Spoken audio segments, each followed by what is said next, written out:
Welcome to episode 3 of our podcast series on Finnish history.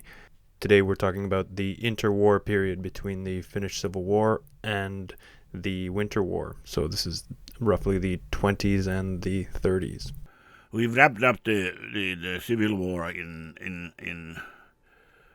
the phase where the war as such was ended, and POWs were taken to POW camp and so far and so forth, and in our big eastern neighbor and our old monarchy was in turmoil, of course, even though it was 1918 early. But then in the Finnish interior politics, then the situation was that we didn't have the chief of the government, so to speak, the chief of the country. So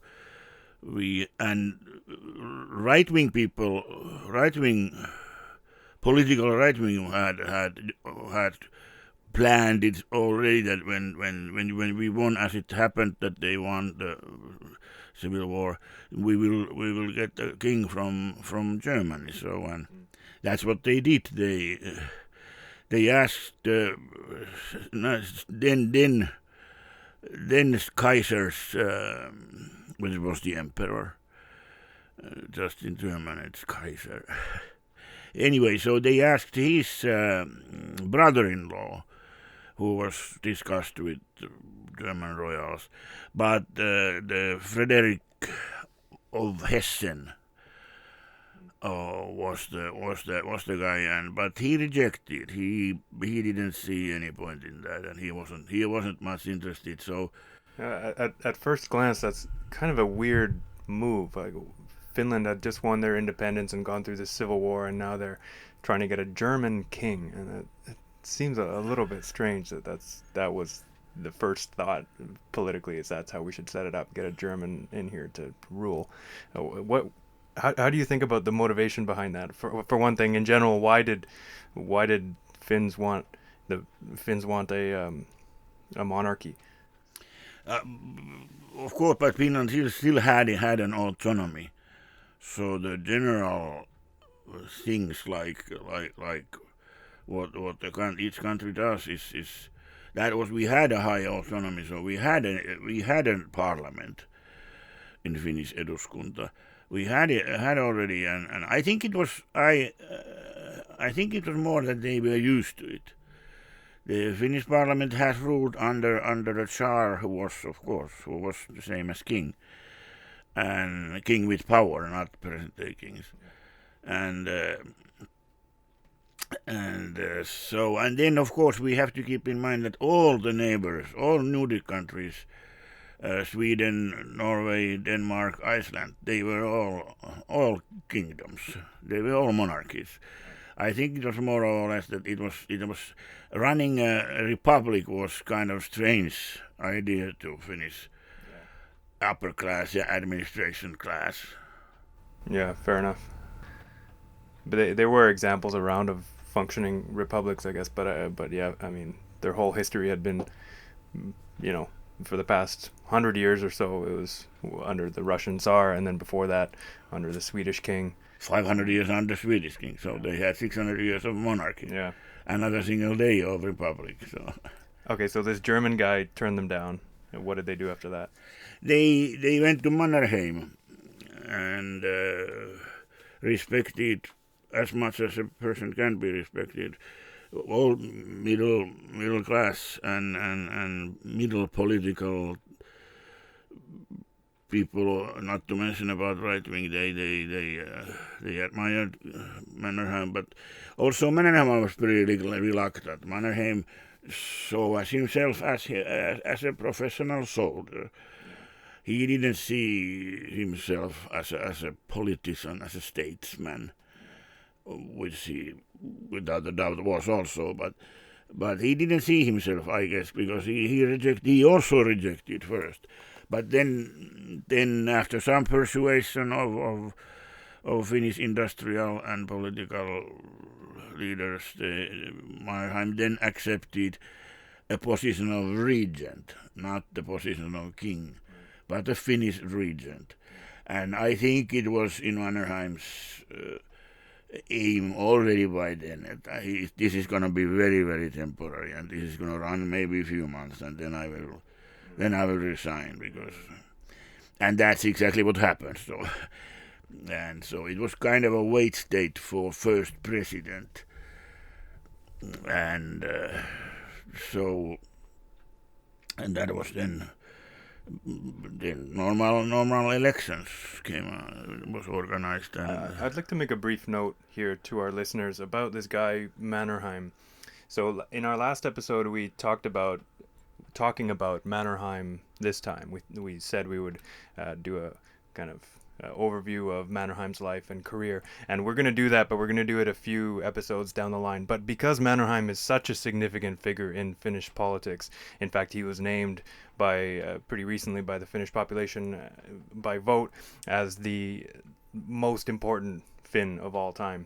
So I just want to very briefly, give you a better idea of who this guy was. So Mannerheim was born in Finland to a Swedish-speaking family, and then he started his military training in Finland, and then went to cavalry school in Russia when he was pretty young, and he served in the Russian Tsar's army for his most of his military life through his 20s, 30s, and 40s, and he was very active and fought in multiple wars and toured in Asia and did a reconnaissance mission through China and this kind of very adventurous war lifestyle, and moved up the ranks and was a very successful officer in the Tsar's army. And then this Bolshevik revolution happened where the Reds took over in Russia, and Mannerheim didn't like that, so he went back home to Finland and he led the civil war, the white side of the civil war in Finland, as we described last time. And then now we're here. He's about 50 years old now, and he's taking this regent position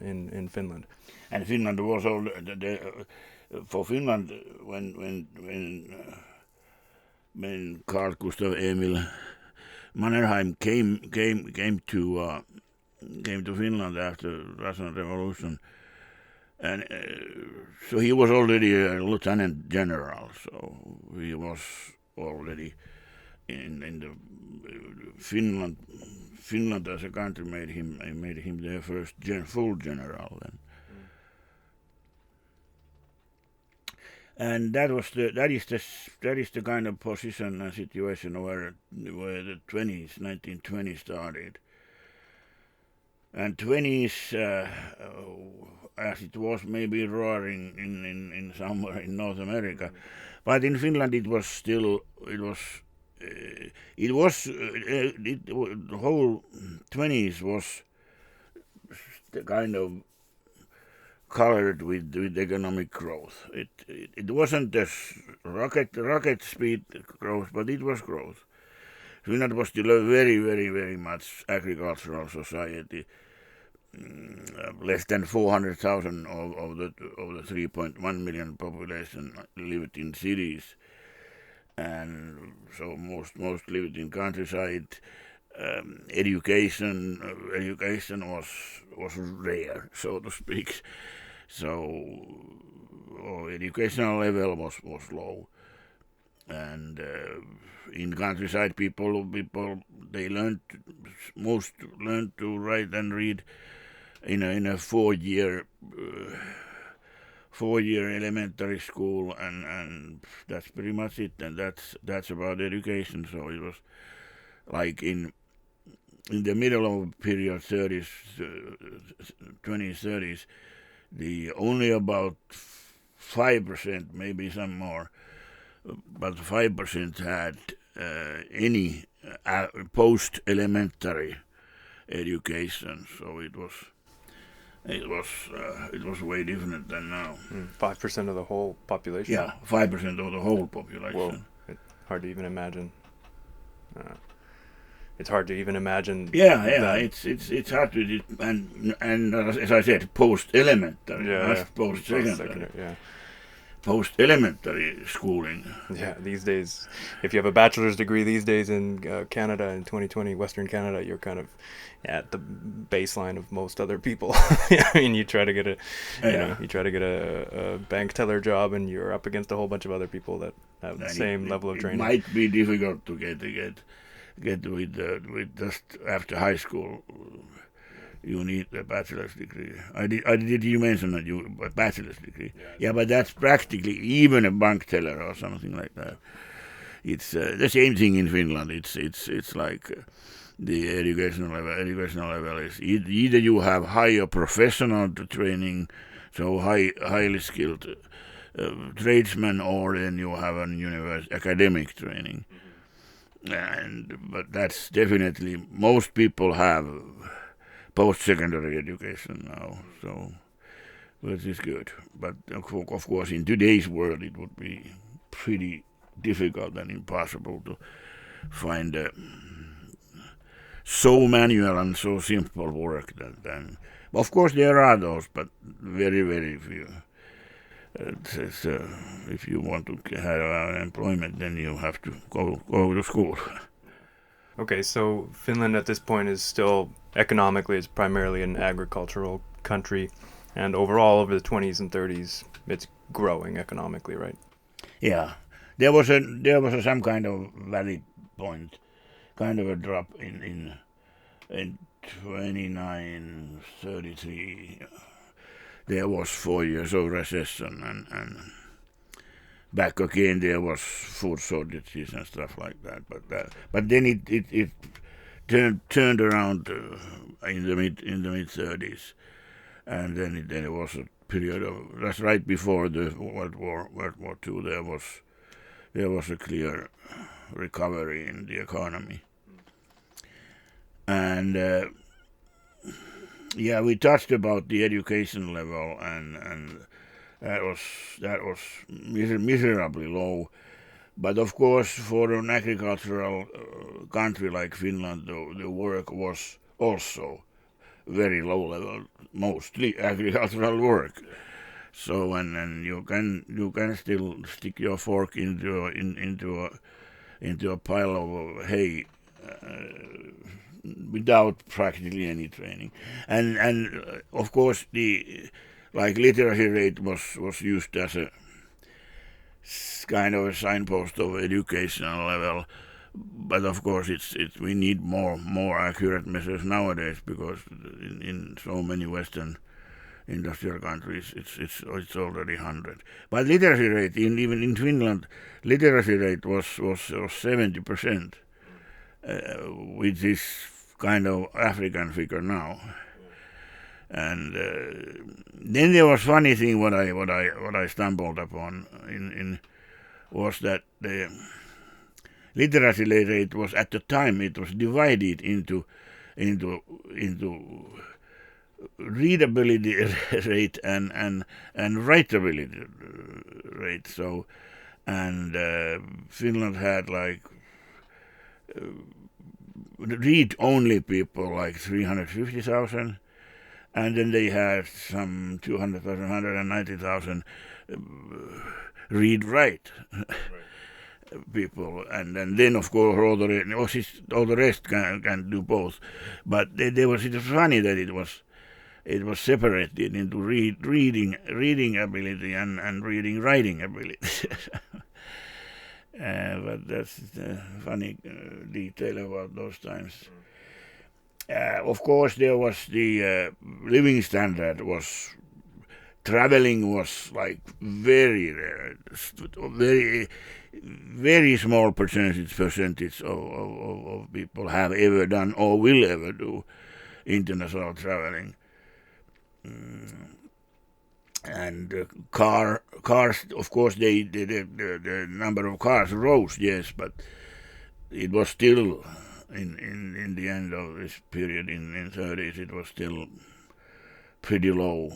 I remember something 23,000 vehicles in 36, maybe hardly 40 in 1939.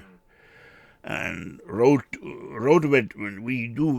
Finland had a road network of 33,000 kilometers, and the widest point in the countries at widest point is 660 kilometers, and in north south it's about 1.4 thousand kilometers, so 1,400 kilometers, yes.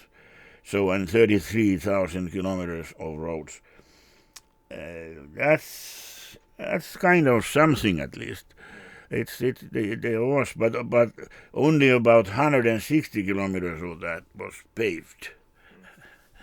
So they didn't even have paved road between the biggest cities.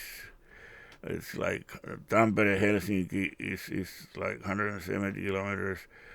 Tampere, Helsinki, Viborg was something like 400 kilometers, and Helsinki, Turku was about same 170 as to Tampere. Though they practically that was gravel road. It's just kind of funny now, but. So I'll be honest with you. If these are the highlights of the 20s and 30s, it sounds like Finland economically was kind of a dull and, well, a peaceful and pleasant enough place. I mean, if you compare it to something like Russia in the Soviet Union in the 20s and 30s, I mean, that's just so dramatic. I mean, so much story of famine and a huge economic change, and then swings from one place to another, and then Lenin died in 24, and Stalin taking power, and collectivization of the farms, and all this was much of it horrible nonsense for the people. And Finland, it sounds like this more or less worked for the farmers, for the so-called working class people who were doing okay, able to feed themselves. Yeah, it's in that way. It wasn't. I think there was no like in 1910 and in the tumultuous years. It calmed down pretty fast, actually, so that you can live, you can work, and and most of the people are happy. So it wasn't.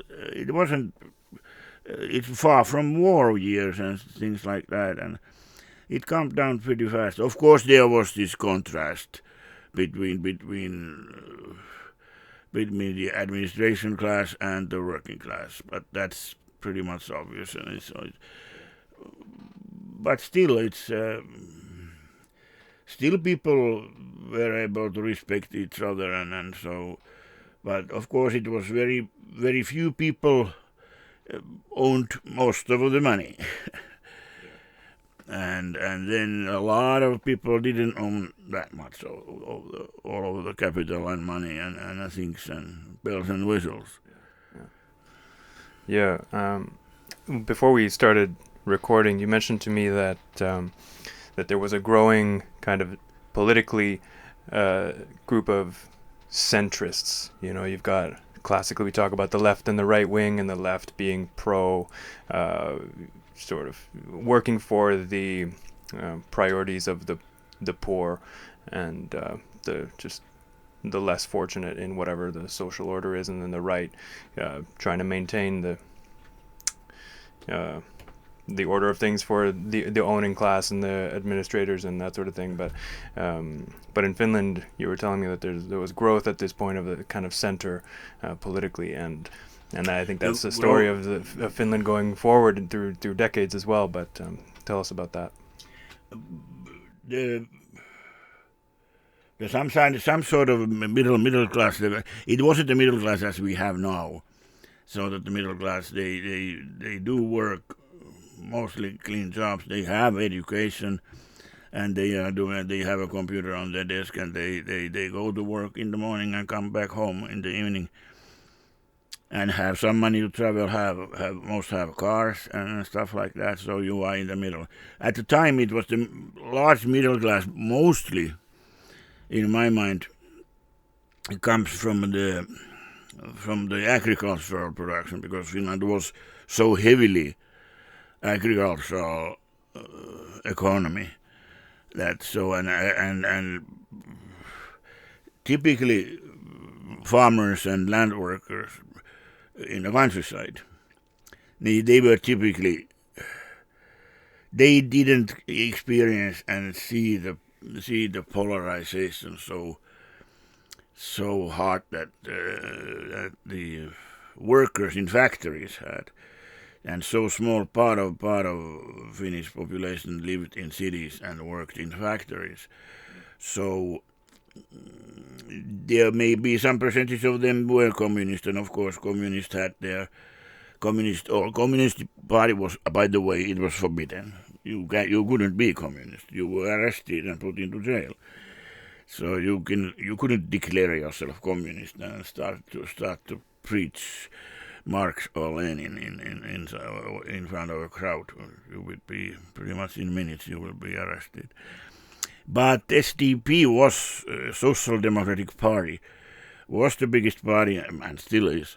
And then there was the Countryside Union, Agricultural Union, and SDP was left leaning. Yeah, SDP was the general term for left wing people. I don't think they were very even in those times. I don't think they were very socialistic, but they were Labour Party, and of course they as what social democracy then later years became. Of course, they took part of the social programs, and socialism comes from there. They took excellent measures of social services, healthcare, education, all the good things what we now praise in this today's world, and keep in high value, and that's social democracy. I don't think they, even in 20s and 30s, some maybe, but as a mainstream, I don't think they wanted any kind of socialism or communism in the country. I think most of them enjoyed market economy. Yeah. I think this might be a good moment to step over the border for a second and talk about what was going on in Russia, because what was going on in Russia was very different, and it was far left. Anybody that has read about the main themes of 20th century history will know that the Soviet Union was the Soviet Union was a socialist enterprise or a communist enterprise, however you want to define those terms. But anyway, a far left totalitarian state that basically sought to remove the whole notion of money from the economy, the whole notion of individuals making free exchanges with one another. There was no such thing in their political system, their social system, as profit and property. You couldn't own things and then just choose to exchange your things with somebody else. You couldn't own a bag of flour and some eggs and make a loaf of bread out of it and then sell that loaf of bread to somebody for a profit and end up making money in that exchange. That was illegal in the whole system of the Soviets. And this was in the end an extremely broken system, and this it's not clear what would have happened in Finland if they had lost the Civil War, but it's a possibility that if the Civil War had been lost by the whites to the Reds, that the Reds would have chosen to join ranks with the Soviets. I mean, fortunately, Lenin, as we discussed in the last podcast, Lenin had given this right of self-determination to the peripheral peoples of Russia, including the Finns and other countries. And he had hoped that the Reds would rise up and establish a communist revolution of their own, and then maybe rejoin the Soviets. Ironically, Dad, we were talking about this the other day, that ironically the whole Soviet plan here was to give the right of self-determination to these countries and expect that they become communist on their own and join the Soviet Union down the line. And if they didn't, the Soviet Union would come knocking, and they did, and force communism on everybody. So you have the free right to choose to be communist or not. But if you choose not to, we will come and force it upon you a few decades down the line. It was a very temporary right. Yeah, temporary. It was a temporary privilege. Yeah. You can decide to become communist. Yeah. But if you don't, then your privilege is cancelled. Yeah. So I think this is relevant because this is the bear next door, and it's a real powerful bear. And down the line in the late 30s and through the World War II period, Finland is in repeated conflict with the Soviet Union, and we're building up to that right now. Finland now is independent, and Mannerheim, the general that won the Civil War and will go on to lead the Finnish troops in World War II against the Soviet Union. In this period, he's taken off. He did a bunch of traveling in the 20s and 30s when this kind of peacetime in Finland. He was traveling through Asia. This guy was incredibly adventurous. He's in his 50s and 60s now, and he's off in Asia on hunting trips and stuff. He was a spy for French and Britain. He was kind of ethnograph or some kind of. He was in the he was a cloak. He was a pretended to be some kind of ethnograph or whatever, some kind of researcher of insects and land animals. But anyway, so he actually documented the defense lines and estimated with of course with the general's professionalism. So defense lines, distances, population ratios, and mechanization level of a military, and all kinds of things, rivers, and what is the terrain as such, how to proceed in there, and all kinds of things. So and of course the economical factors what he saw, and he that was really a survey, a political, like a military political survey of those Mongolia and China, East China, and all those countries in there.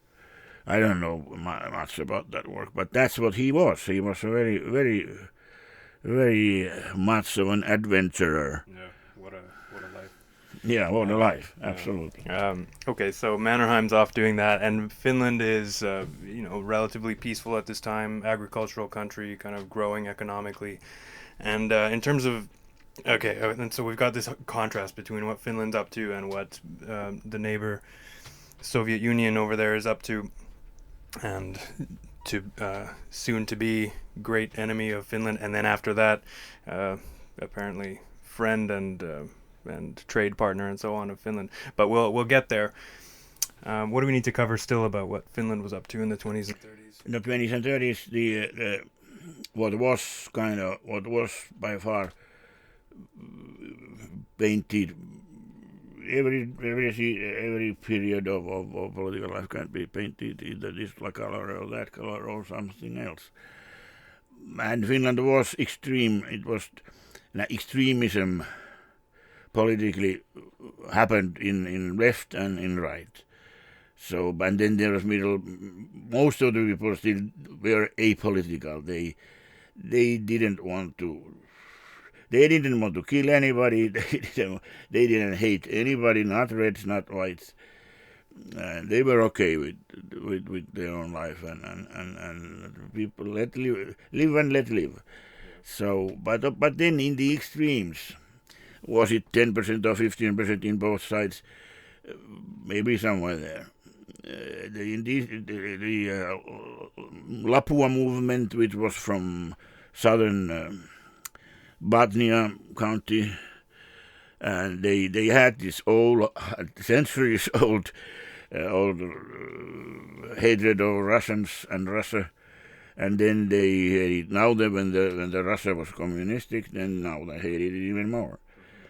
And Lapua movement was this extreme, in practice, very close to Nazi Party in Germany.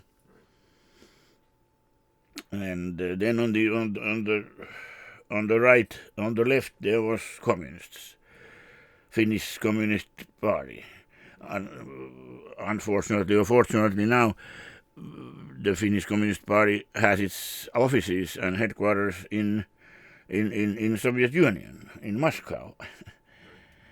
and so because it was forbidden in Finland, and so you were arrested. As I said, you were arrested if you did anything that resembled communism.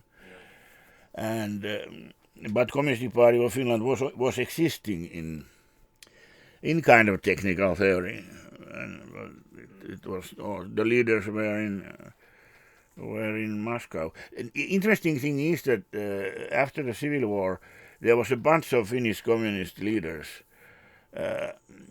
who escaped to when the end result of the war was obvious. They escaped to Russia, to Soviet Union, and interestingly enough, practically most of them, if not every, with one exception, Otto Ville Kuusinen, who was the chief leader of RES.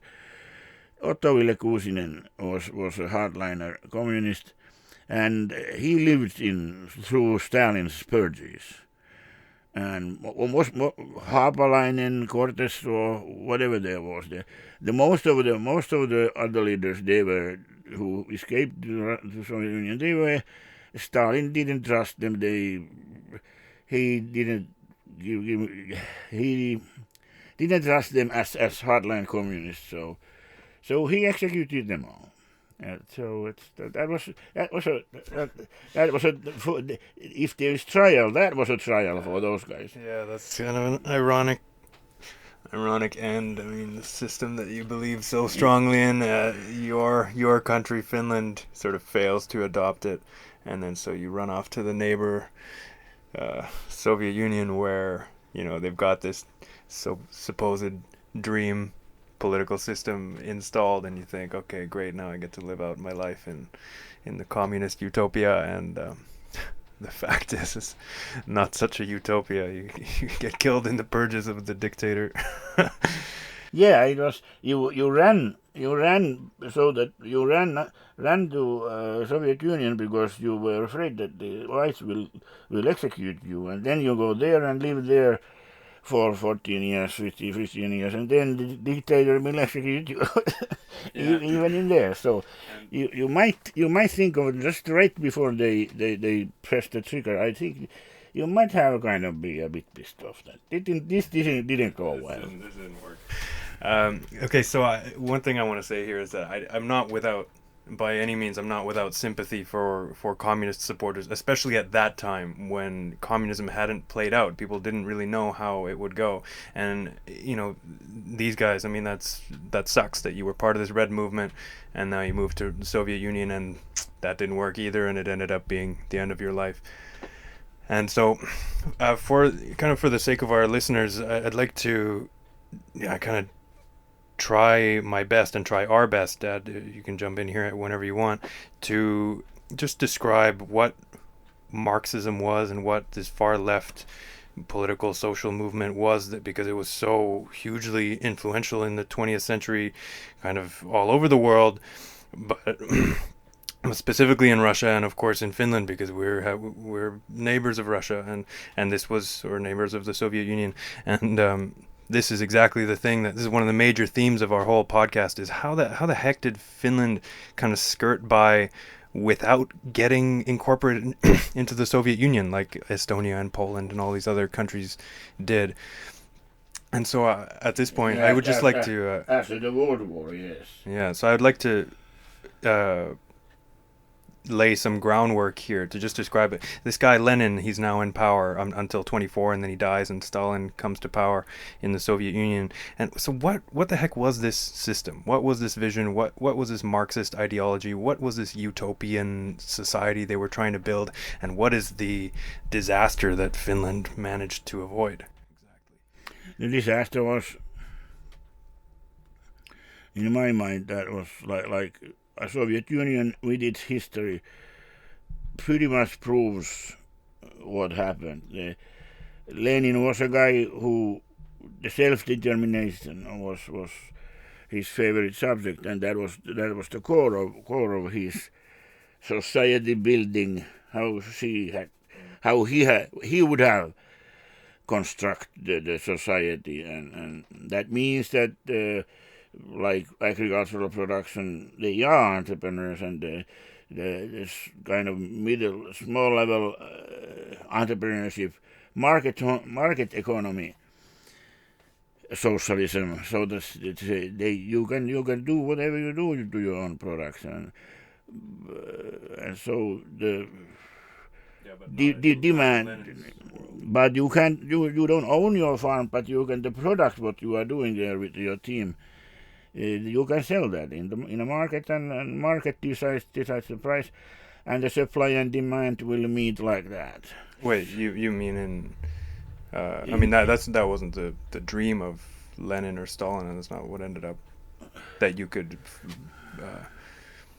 could freely sell your goods for whatever price you wanted. I mean, it was sort of everything was state owned and state operated. Yeah, it was state owned, but there was significant difference between like the farmers in Lenin's in the early 20s. They were able to sell their products, and for some reason there were no lineups.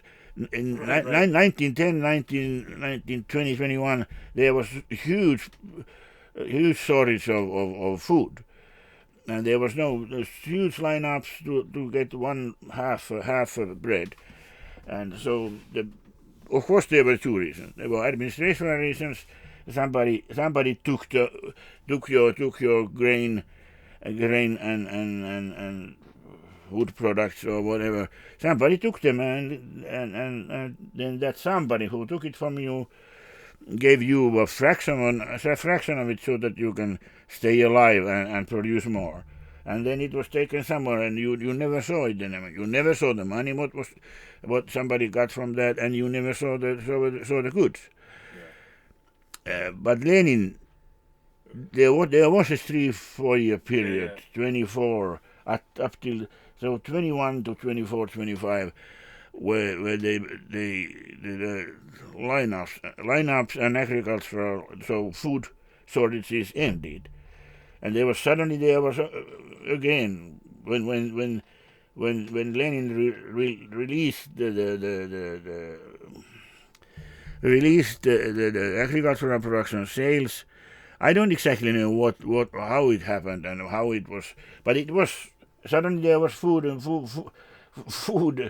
lots of food and meat and everything. Yeah, I mean, my understanding of Lenin's economic philosophy was not so much that he was in favor of this kind of free market opportunity for people. He was committed to the Marxist kind of utopian system where there's no property, there's no profit, people just contribute to the communal pool of goods whatever they're able to, and they take from the communal pool of goods whatever they need, and eventually that would come to be without any kind of class hierarchy, without even a government. It would be a classless, stateless society where people just sort of self-governed their own little communal systems working this way, and it wasn't about making profits.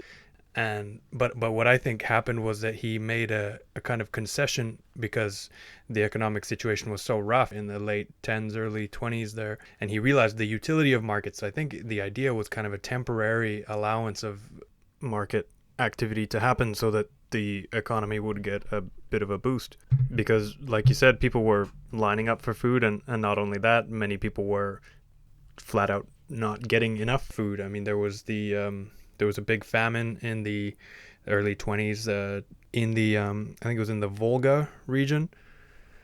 The river Volga area, it's a huge area. So you can river Volga area. It has of course the cities were concentrated in natural traffic routes, and rivers, if anything, they are natural transportation routes, and of course major cities were on the shores of some kind of bigger river, and Volga is biggest of them. So it was obvious that it had a lot of cities built on its shores.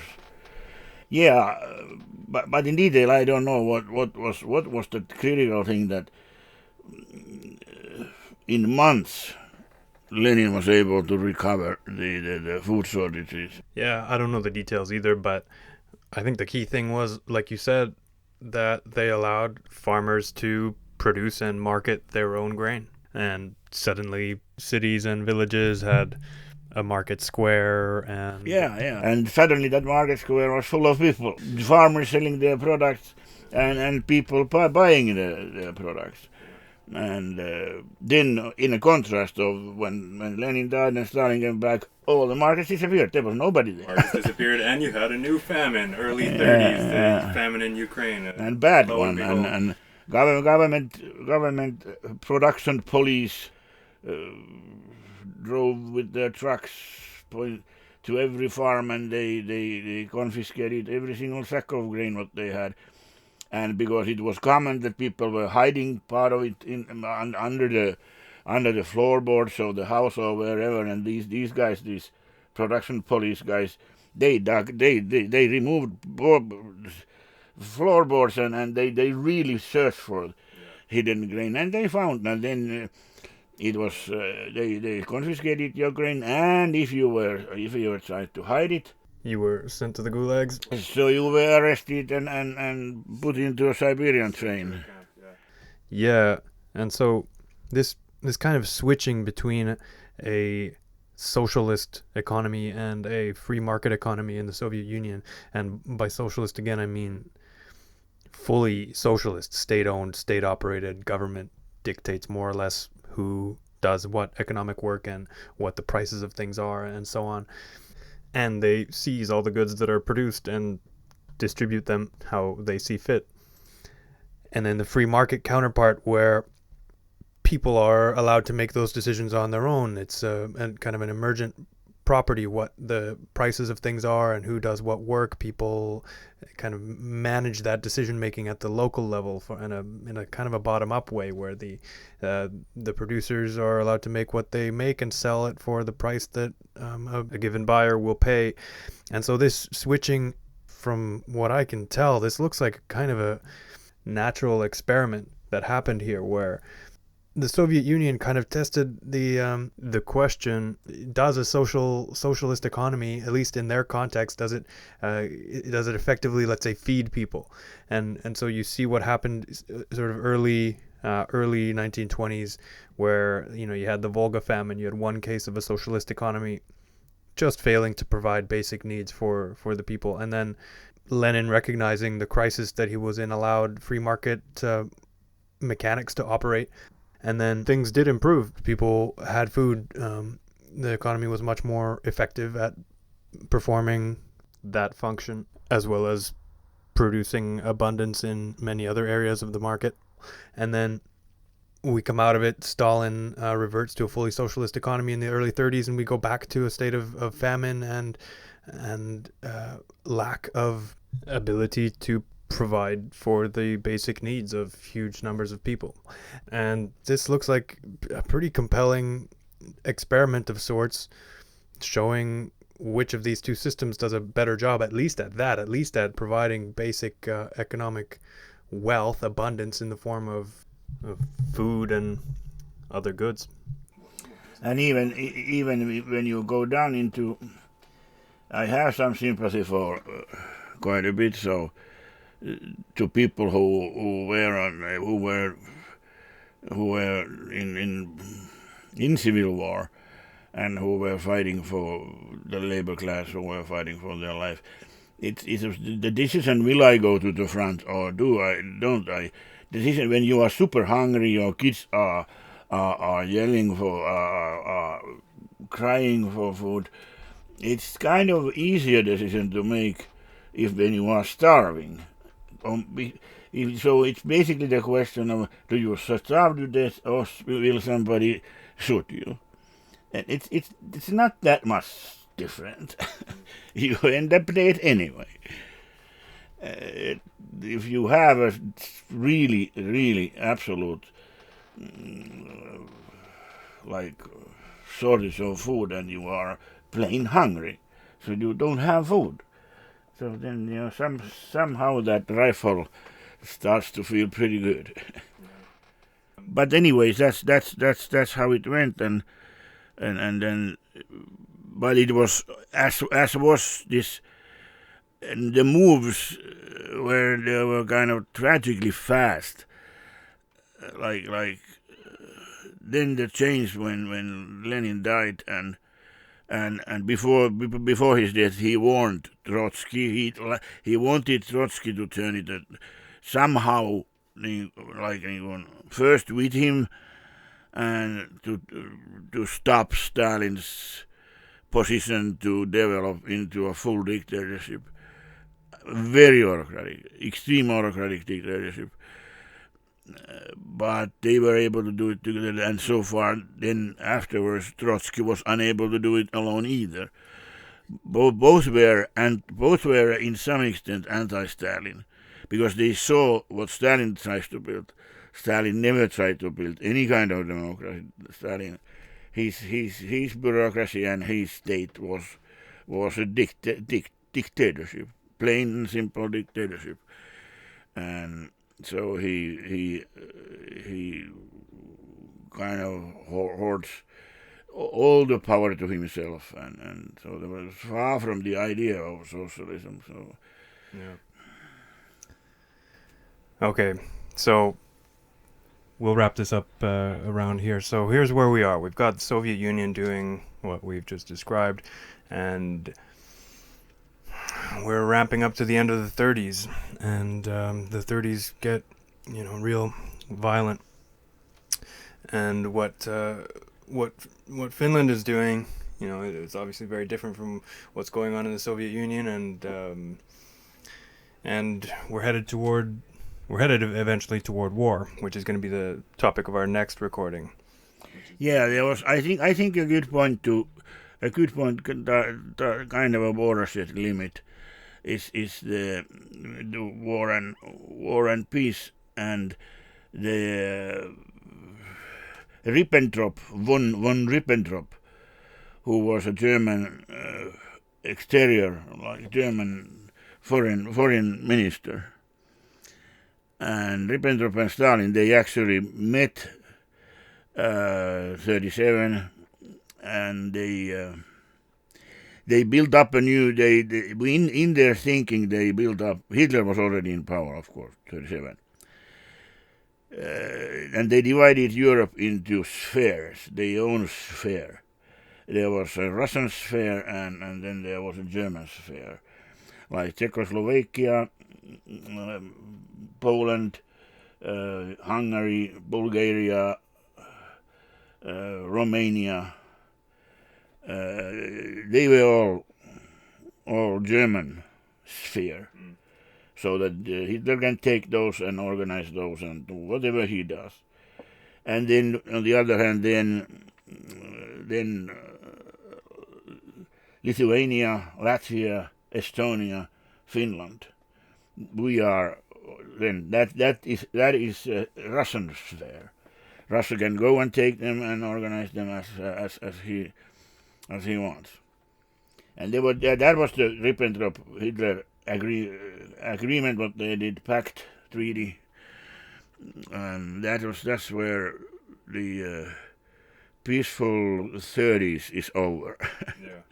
Yeah, and so I just want to point out a major theme here. So in Finland, the political situation today has stabilized, and it works pretty darn well as compared to every other political system that has existed in human history. And I just want to emphasize this point that it's not where it is today because of left-wing politics or right-wing politics alone. It's because of this dynamic tension between the two, and fundamentally a more or less centrist trajectory. So what's happening here in the 20s and 30s, we've evaded far left-wing politics. We won, the whites won the Civil War, and Finland at this point is not part of the Soviet Union. And so, and like you said, communism is outright outlawed in Finland. So Finland has firmly said no to far left politics. And right now we're leading up to the end of the 30s, and we're going to be tested again. Finland is going to have big far left bear neighbor Soviet Union come knocking pretty hard, and they're motivated to conquer Finland and incorporate Finland into the Soviet Union and impose this far left ideology upon Finland. And Finland's job right now is to say no once again. Yeah, that again about Mannerheim, even though we make a Mannerheim specific podcast also, because he's such an interesting man that he deserves that, and you have to take it to give a description of this single man, because he is so elementary for Finland, has been, and yet I think in some way is still. But one thing what we have to remember that already in the beginning of the Second World War, Germany offered 80,000 troops. That's about 5 divisions, 6 divisions. So huge amount of men and iron. So, but Mannerheim refused. He didn't want 80,000. He didn't want to become labeled as a Nazi. And that is, it's a very clever thinking, because 80,000 German troops and all their war toys in Finland, it is like, it is very close in the eyes of Allied and in the eyes of the world. Oh, Finland was one of the Nazi countries. And that would have tied up Finland and Nazi Germany together. That's for sure. I mean, whatever else Mannerheim was, he may have been brutal in the Civil War. We'll talk about that when we do our Mannerheim episode. But damn, I appreciate what he did, and that move right there, like you said, I appreciate that he did not make Finland a Nazi country. He was arguably a kind of a right-leaning guy, but he was not a far-right guy. He was not a Nazi supporter by any means. And you know what? He kept us out of the Nazi system, and he kept us out of the Soviet system. Not single-handedly, but he kind of led both of those elements of our history. So he saw Hitler and Stalin as, even though the other one was black and the other one was red, but he saw them the same kind of way. Just greed, endless greed for power, and that leads to dictatorship. That's what happened. Okay, I think that's a pretty good place to wrap this up. Next time, it's going to be, you know what, next time I'm actually not going to be here. My brother Sam is going to be talking with my dad here about the Winter War, 1939, which we've been building up to. All right, anything to add, Dad, before we shut it off? No, it's next podcast will be just and specifically about Winter War. And maybe we could shed light in major battles or something. It was a relatively short war. It was only about 100 days. Yeah. So it wasn't very long war, but brutal as wars are, and it was. But there were some interesting points and things that happened in there. So, and a very, I would say, significant. It's significant in the at least in the sense of demonstrating the Finnish will and the Finnish national identity, and pretty clever military tactics and so on and so forth. But you'll hear all about that in the next episode. Okay. All right. Talk to you next time, Dad. Thanks for listening.